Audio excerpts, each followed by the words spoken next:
State College lies in the middle of a suburban community. Students leave their ghettos and working-class neighborhoods in the inner city and commute by car and trolley to the campus. Most students there are working their way through college. It's not a rich kid's school. They get to go to the university. The state of California spends $6 on each university student for every dollar spent on a state college student's education. State college is designed for the lower and middle-class working people. It produces the teachers, social workers, and middle-level personnel for industry. In the fall and winter of 1968, State College was the scene of the longest and bitterest college strike yet to hit an American campus. The strike continued for 5 long months. At its height, the campus was essentially closed down, with over 80% of the college not attending class and supporting the strike. The so-called silent majority was not very silent. It was out on strike.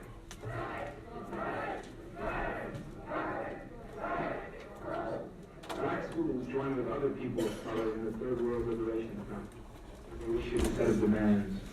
They demanded the power to change the class and racist nature of education. All right, let me introduce the new folks at the podium or at the rostrum at the stage that you probably already recognize. Starting to my immediate right is Peter Shapiro, who was involved with the strike and is here to represent. We have Professor Sharon Jones, who you may have seen recognized in the video just previously. She was one of our student activists. She was a member of the BSU Presidium, and she doubled back after a career in allied health sciences at Kaiser to take advantage of the College of Ethnic Studies program and picked up her master's in ethnic studies. She is now teaching in the College of Ethnic Studies, Sharon Jones. And to Sharon Jones' right, we have probably the unrecognizable author who is our own Che Guevara, Roger Alvarado. I ask you to welcome all the newcomers to the stage. So Roger, why don't we start with you? And you have about 5 minutes to give us a summary of your narrative. And I'm going to try to ask you to stay within 5 minutes. There will be plenty of time for you to talk. You may do it from the table if you'd like. Yeah. Just a brief synopsis of TWLF in terms of its origin. In the spring of the TWLF was formed by a small group of third world students on the campus. And we participated in demonstrations during May when they were going after seeing special admissions expanded and the establishment of Black Studies and other courses in regards to people's cultural history. It wasn't until the fall of '68 that the TWLF expanded and grew to include the number of associations that were involved in it.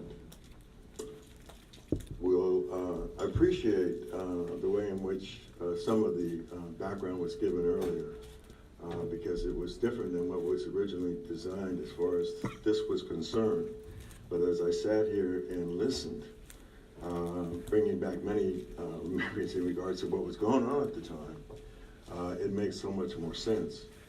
And I would suggest to everyone here who put that together that a much more expanded explanation and review of that period of time in regards to the Black movement, the whole development of Black consciousness, the contributions of individuals like Malcolm X presenting the issue of self-determination, which for me was such an articulation of identifying a notion that really contributed to people realizing how they could come together, behind what particular interests they could come together. It's almost like, when you realize something but you haven't gotten quite to the point of knowing what it is, you have a number of facts and experiences but they don't all fold together.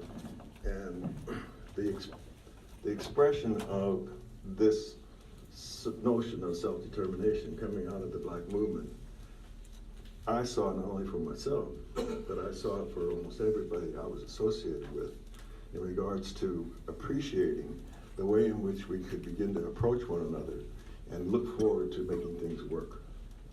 Making things work in the sense of what was in our interests and how we can turn around and define what our interests are.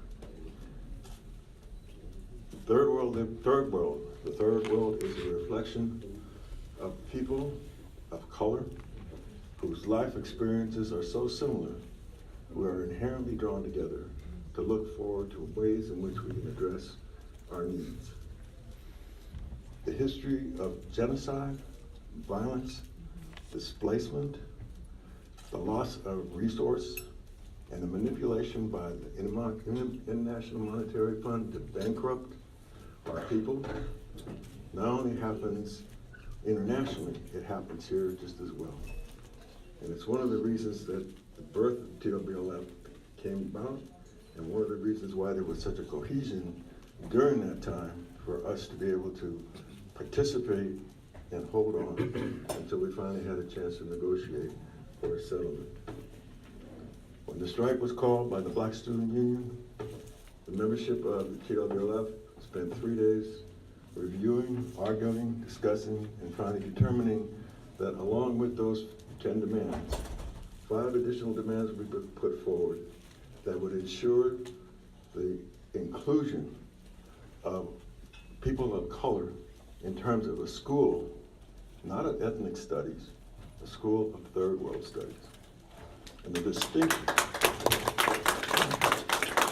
distinction is classic in the sense that it identifies our commonality with each other, with our backgrounds, where we come from, the loss of our culture, the disorientation or the disorganization of our histories, our languages.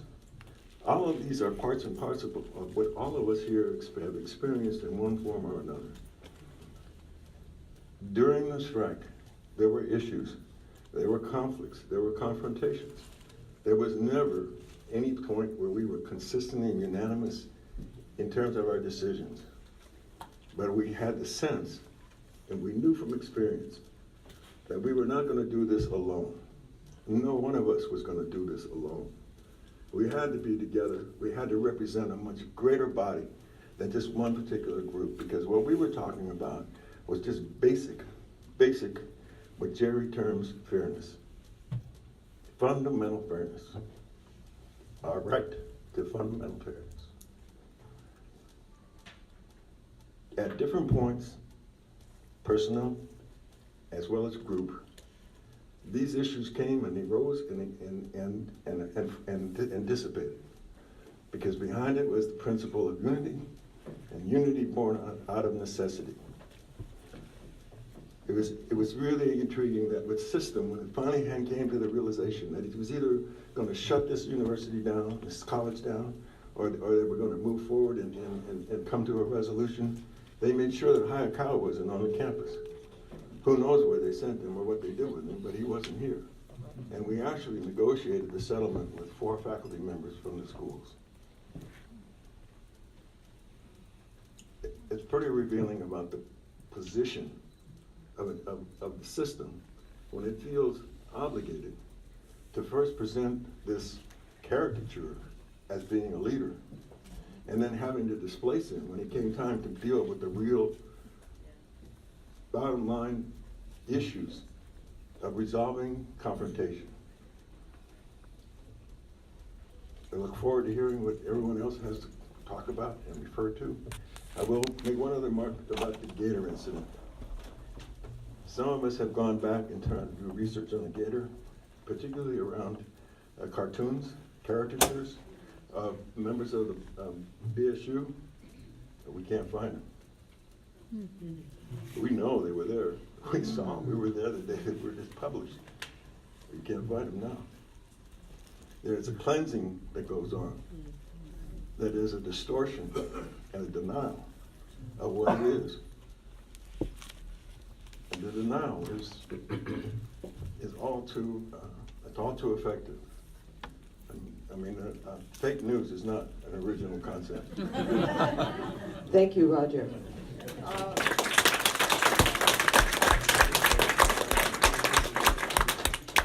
Let's get a comment now from Dr. Nakatsu.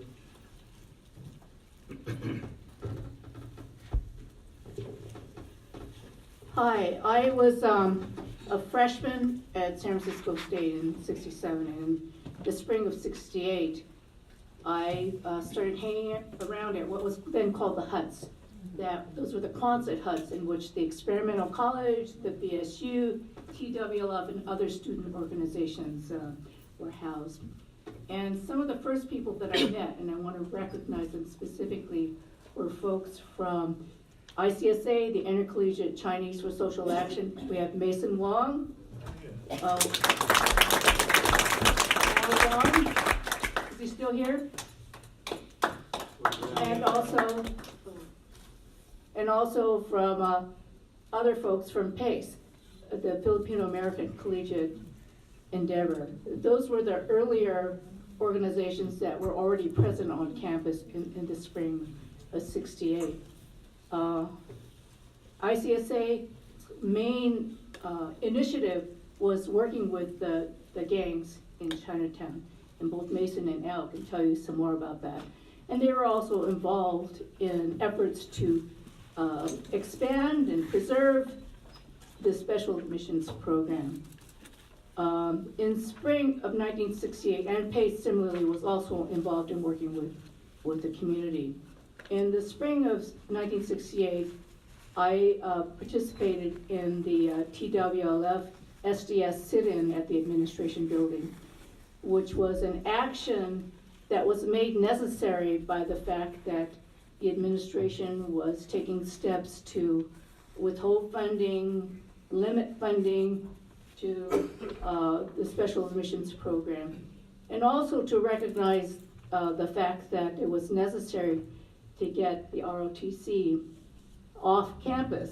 The ROTC was on campus, and I don't know if there's an ROTC on campus now, but they were actively involved in feeding young men, and I mean young men, into the military to serve in a racist war, the war in Vietnam. So that was my first introduction to political action. While I respected very much and still do the work that ICSA and PACE did, I also felt that there was a need to form a larger organization that not only looked inward, that recognized the needs of our own communities, but also looked outward. Most people don't know that there have always been Asians here and there who've been involved in supporting the struggles of workers and supporting civil rights. An early example of that is a Chinese immigrant named Yik Wo. And Yik Wo, back in the 19th century, challenged a San Francisco city ordinance that appeared to be fair on its face. It was an ordinance that forbade the construction or any kind of laundry use in any wooden buildings. It says nothing about any particular ethnic group or color, but it was obviously an ordinance that was aimed at the Chinese community. So that case went all the way to the United States Supreme Court, and that case today is still very strong precedent for the fact that the United States Constitution cannot be used and should not be used to bless any legal action, ordinances that appear to be fair on their face, but in fact have a disparate impact on any minority or protected group. So that's one example. Carl Yoneda was active in the Longshoremen's Union, very active. Yuri Kochiyama was very close to Malcolm X and was in fact on the stage when he was assassinated and cradled his head as he died. So I can go on, and many people in the audience here can also cite other examples. So there have been isolated instances of Asian Americans involved in these larger movements, but I felt that there was a need to channel that more specifically, at least at the campus. So in the summer of '68, I found out about a group of students at Berkeley who were forming a group called the Asian American Political Alliance, and in fall of '68, we formed a chapter on campus, and we became involved in the Third World Strike. So we were the newest of the various Third World organizations. After the strike, many of our APA members went off to do different things. And eventually, I think APA, the energy got dissipated and the organization itself did not continue. Some could see that as a failure, but when you look more closely, a lot of the members who were involved in APA, active in the strike, went on to do very, very strong, important work in the community, forming arts organizations, senior organizations. So the reach of the strike and the struggles that we participated in is a long reach, so we must remember that. The strike was motivated in part by the recognition that the school should serve the community, the campus should serve the community. And the School of Ethnic Studies is a testament to the fact that we were successful to some extent in changing the institution to change its values. But we must always remember that no institution should remain static. Jim Hirabayashi, the first dean of the School of Ethnic Studies, who is no longer with us, has said, and I repeat, that we must always continually reevaluate ethnic studies. There is no room for staying in place. The world does not stay in place, so neither should we. So in closing, that's a message that I would like to emphasize and disseminate, that we need to continue to move forward. Remember the original objectives of forming ethnic studies and to continue moving forward towards those goals. Thank you. Let's hear from Dr. Dan Gonzales. Dan joined us a little late. He's been teaching in the College of Ethnic Studies for more than 48 years, something like that. How many years? 48. 48 years. And we're talking about numbers. Yeah, thanks, Ramona, for dating me right there. It's cool. Like It's your cool. hair isn't Might as well already. just tell everybody I just turned 70. You know? I'm one of the younger members of this freaking town. I dated you back, Ramona. Okay, anyway, It's a good thing I can't hear in my right ear. All right, turn around then. Okay, APA. All the APA members that are here, please stand. Come on now, you can stand. Right, yeah. Oh, Richard's already standing, so it's cool. I just wanted to make sure you get recognized. I was a member of one of the Asian American organizations, PACE, and Penny mentioned the fact that we all worked together, and we actually worked across all lines. The fun part for me was finding all these people that were ideologically hip. You know, you could talk about stuff that a lot of other people didn't talk about, and you'd get invited to the better parties, actually. Problem is, I do oral histories, and I've been doing oral histories of the strike. This gentleman to my left and a couple of the other folks on this panel have been victims of those interviews. There's also some here, Roy, Terry. You know, we'll get around to it. Okay, I think Juanita to a certain extent. Meredith Eliason of the library has got a big smile on her face because now she knows that I'm publicly committed to this. Delinda is up next. Pace people, could you stand up? There's two of you that I see. No, there's some more. Ray, where's Ray? Okay, there's some back there. Okay. Hey. Yeah, Ray was sort of there.